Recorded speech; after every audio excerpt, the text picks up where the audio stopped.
Going into last season, the LA Lakers had championship aspirations. Most of us knew that was delusional for them to think that they were a title contending team with the rise in competition throughout the Western Conference, but they believed they were right there in being able to bring the franchise yet another title. And of course, the Lakers wouldn't even come close to reaching that goal. Having an up and down season where there was a period some thought they might not even make the playoffs, they would go on to close out the season well to finish 8th in the Western Conference and make their way into the playoffs by way of the play-in, all but to get gentlemen swept by the defending champion Denver Nuggets. And so going into this offseason, it was clear that the Lakers had a host of issues they needed to address, namely their outside shooting, their rebounding, particularly their offensive rebounding, where they finished dead last in the league in offensive rebounds and second chance points, as well as their defense in guarding the perimeter, as they were one of the worst teams in the NBA in defending the three-point shot. But so far this season, which again, it's early and changes can still of course be made, but so far this offseason, the Lakers have done absolutely nothing to address the holes in their roster and the biggest weaknesses that they have. And after all of this talk of LeBron being willing to take a significant pay cut to be able to open up the mid-level exception for the Lakers to sign another player to complement their play, someone like a Klay Thompson or DeMar DeRozan, we then get the word that LeBron at age 39 has opted to sign a max extension to the tune of 2 years, $104 million, a 1+1 deal where he has a player option on the second year and a no trade clause in the contract, a contract that now puts the Lakers over the second apron, which severely limits their ability to make changes to this roster. A full 15-man roster, and all they did was replace Spencer Dinwiddie and Taurean Prince with 2 rookies, one of which of course being Bronny James, who is likely not going to be able to contribute much in terms of taking this team to the next level. All of that talk of LeBron taking a pay cut, sacrificing for the team to make a push for a championship, all of it for nothing. So why does LeBron deciding to take a max deal make things so limiting for the Lakers and their overall flexibility to make moves to the roster, you ask? Well, let's talk about it in this video. As always, if you're new to the channel, you like this type of content, then be sure to subscribe to help the channel grow, and in return, I'll be providing more NBA content like this. Now, I think even the most optimistic of Lakers fans, dare I say even the most delusional Lakers fans, would agree that the Lakers as currently constructed are not a title contending team. Not when the Western Conference has become so stacked and teams like the Thunder, the Timberwolves, the Mavs only got better. The Pelicans got better after they landed DeJounte Murray in a deal. The Grizzlies, you would assume, would be right back in the mix with Ja Morant returning next season. Of course, never rule out the Nuggets as long as they can stay healthy. And so if the Lakers are not a title contending team, and they have a 39-year-old LeBron James who will be turning 40 in this upcoming season and a 31-year-old Anthony Davis, this is a team that isn't looking to take a step back, retool, or just try and develop their young players. No, their goal is to win a championship. If you have LeBron James on your team, the goal is to compete and win a championship. And so going into this offseason, the talk around the Lakers organization was that, hey, we're going to be making moves. We're going to elevate this roster and maximize the window we have while LeBron and AD are still playing at a high level. And look, that would have been possible if, in fact, LeBron had taken less money to put the Lakers below the tax aprons to free up their mid-level exception, and also to free them from the aprons to avoid all the restrictions and penalties that go along with being above said aprons.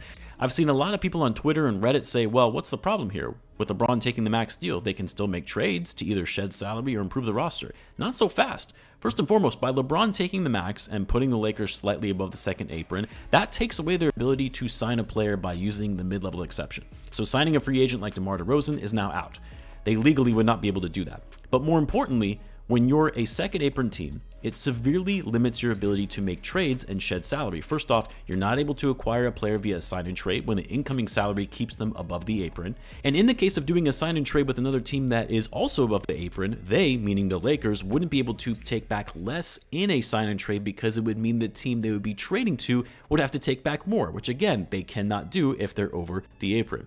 And then when it comes to trades in general, excluding sign and trade deals, salary matches in trades have to be within 110% of the outgoing salary, whereas teams who are below the luxury tax can match trades within 125%. But more importantly, teams that are above the first apron, they cannot take in more money in a trade than it sends out. They have to take back equal or lesser value in a deal.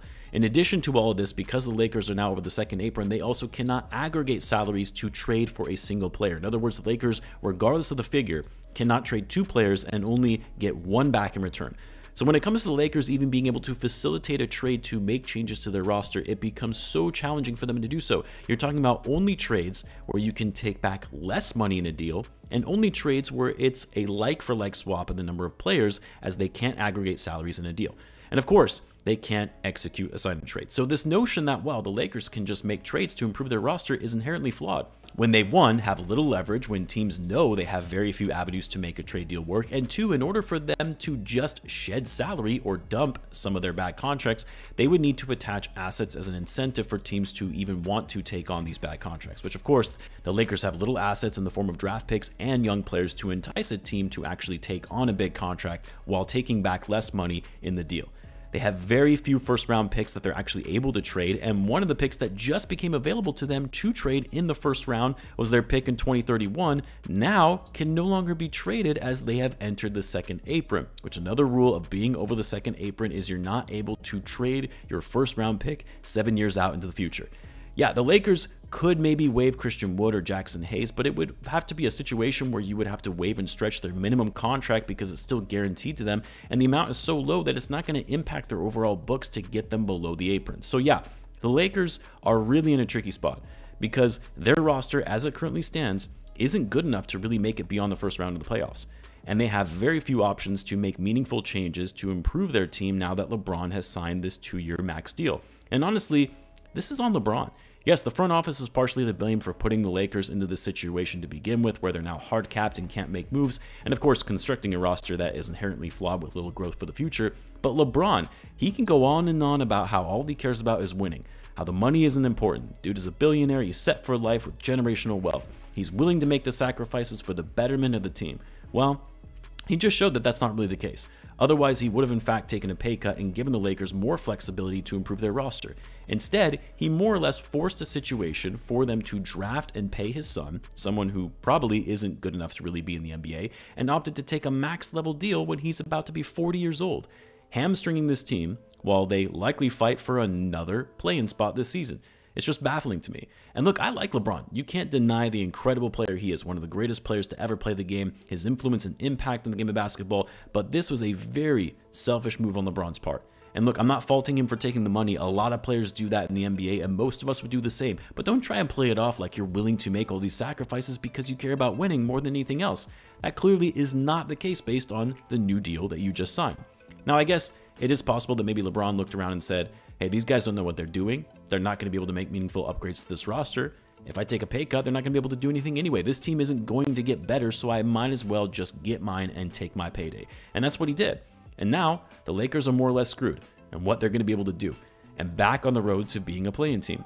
Again, things can change, and we'll see how these next few days/weeks play out and whether the Lakers will actually be able to get creative to move money around and add talent to their roster, but I really don't see the front office being able to do that. They've waited too long for one, and now they're even more limited than they were before with the latest contract from LeBron James.